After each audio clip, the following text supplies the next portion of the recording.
Welcome everybody into this week's GA meeting, where we tell our loved ones we're getting the help we need, but we all know we're really here to talk about guns. In today's meeting, I have something pretty awesome.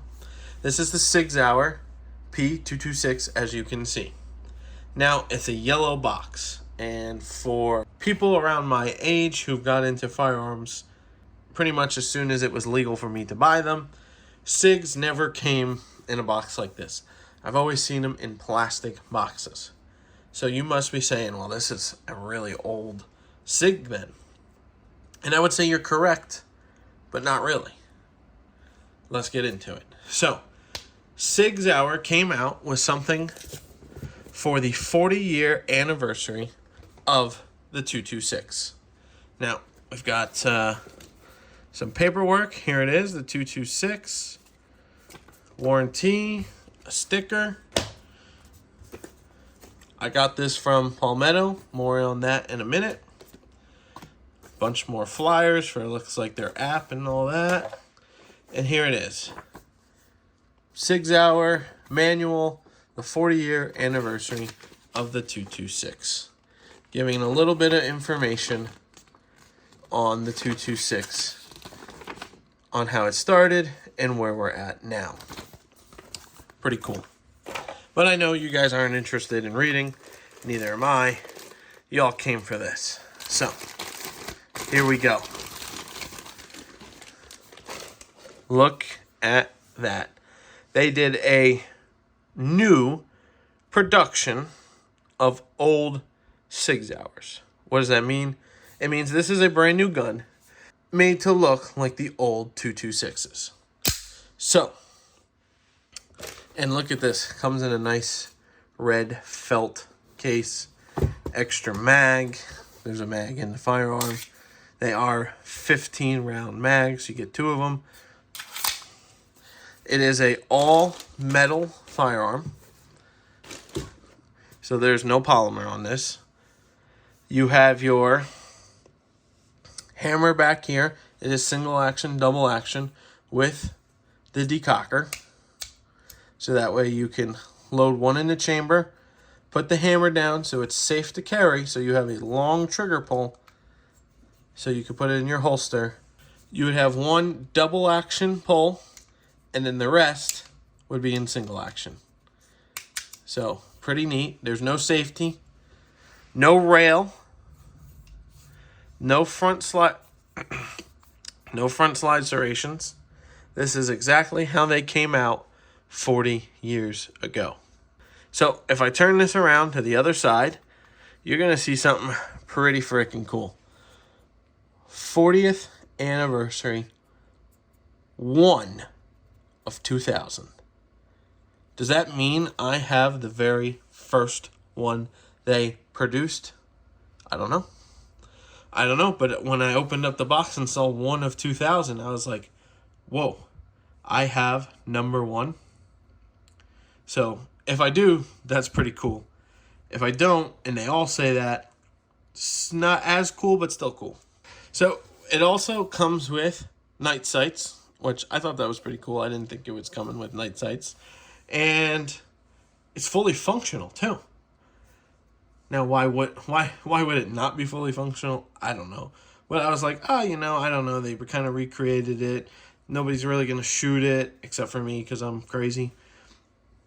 But I had no reliability issues. We did our standard 250 rounds through it first time. No issues. We used both mags, not a single hiccup. The only problem you'll see in the video is the slide does not lock back. And that's because how I grip firearms, my thumb's right high. So it sits on the slide release. So if I didn't have my thumb there, it would lock. Since I like to keep my thumb high, it doesn't lock. So that to me is not a fault on the gun. That is just how I grip firearms. You saw the Palmetto State Armory sticker, so you know that I purchased this. Palmetto State did not send this to me. SIG did not send this to me. SIG doesn't even know that I exist, even though I own many of their firearms. They don't care who I am. So I purchased this, and when this came out, I don't know how many months ago they said this was coming out. I think it was summer of last year. I was like, man, that's really cool. I don't have a 226. That's one of the SIGs I don't have is a 226, and I really want one. And the problem is new ones are, kind of expensive. And again, for a firearm that I won't carry and probably won't use as home defense, it's just going to be a range toy. Spending like $1,200 to $1,500, and some of them can even get up to almost $3,000, is a little pricey for me at this time. So when I saw this come out, I was like, oh, that's kind of nice. Saw it was $1,100, $1,200. I was like, ooh, for a collector's piece, I'm not sure. Right now, again, I have firearms that are over $1,200 that I shoot a heck of a lot.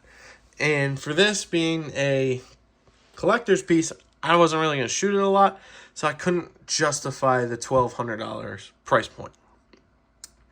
And I said, again, I've been looking for 226s for a while. I've seen a couple of them at ranges. I've seen a couple of them at like some gun shows or in some shops. Used. I found one used. I almost bought. It's $4.99. I said, wow, that's a really good price. I took a look at it, and my God, was it in bad shape. It looked like they just pulled it up out of the ocean. So I was like, nope. Put that back on the shelf. I found another one at a gun show. I was like, ooh, they want, I think they wanted $5.99 for that one. I was like, oh, I'm going to get that. And then I saw it was in 40 Smith & Wesson. And I was like, nope, I'm going to pass on that. So I actually don't own a single firearm chambered in 40 Smith & Wesson. Now, I do own firearms that shoot 40 Smith & Wesson, 10 millimeter, but they don't say that they can shoot 40 Smith & Wesson. So didn't really want that. I don't even own a single round of 40 Smith & Wesson. So that was a no. Then all of a sudden, Palmetto State Armory came out with a sale, and this firearm right here was like $679.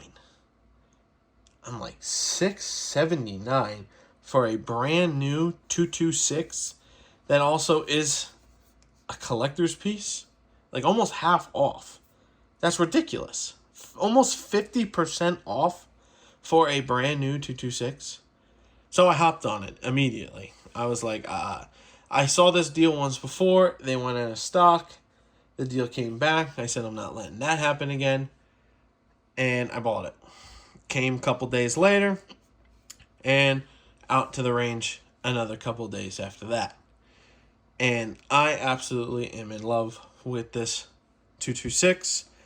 I've never shot one until this one, so I don't know if this is good or bad, to tell you the truth. But compared to other firearms that I've shot that are single action, double action, this one is pretty damn good. So like I said, you've got your single action, which quite a bit of take up, but there's no weight there. You hit a wall, break. That break is pretty clean. Probably 4.5 pounds. Now, we're in double action. Little bit of take up, you hit a wall, and then you pull, and it goes off. It's not that bad. I have a couple SIG, single action, double action firearms. I have to say this one's pretty good. I have a SP2009, and that double action is a little bit longer and a little bit more weight than this one.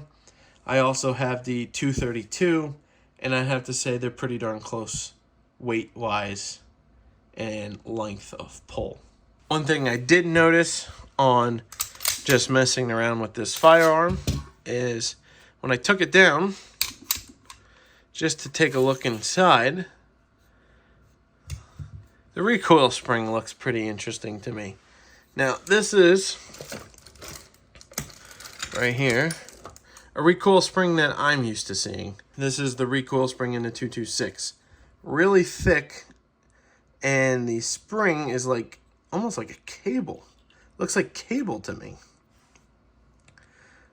So that is pretty interesting to me. Oh, well, I just took it out, so we know it's not captured. So back then, they probably did not have captured recoil springs. That's interesting. Just learned that as we're doing this. And now, the fun part about putting back springs that aren't captured is if you let go, they shoot across the room. But I got it. I know that because in my one... Oh, and the rails. The rails are the entire way, which is pretty neat as well. And if you guys know why the rails are the entire frame of the gun, let me know that down in the comments. Really did enjoy shooting it at the range. Don't think it's one that I'm going to shoot very often. Probably once a year. Once, like, when people want to see it. That's kind of when it comes out. Again, a collector's piece, not a range toy. So when I saw it for almost half off, I jumped on it because I was like, you know what? That's a pretty good deal. Everywhere else is still $1,200. Even today, if I go to my local gun shop and I want to buy this, they're going to charge me $1,200. The other thing, too, you got to let me know in the comments is, does every copy say 1 out of 2,000? Or do I have the very first one? Because if I do, pretty freaking cool. And I bet you it's worth more than $679.99 or whatever it was. But if they all say that, then it is what it is. Still pretty cool. But that's all I got for you in today's meeting. If you did enjoy it, I'd appreciate it if you left a like on the video. Make sure you get down there and hit that subscribe button. We're on the race to 2,000 subscribers. I can't believe we're already where we are now. So I do appreciate everyone getting down there and hit the subscribe button already, and who will in the future. But that's all I got for you in today's meeting. Until next week, thanks guys.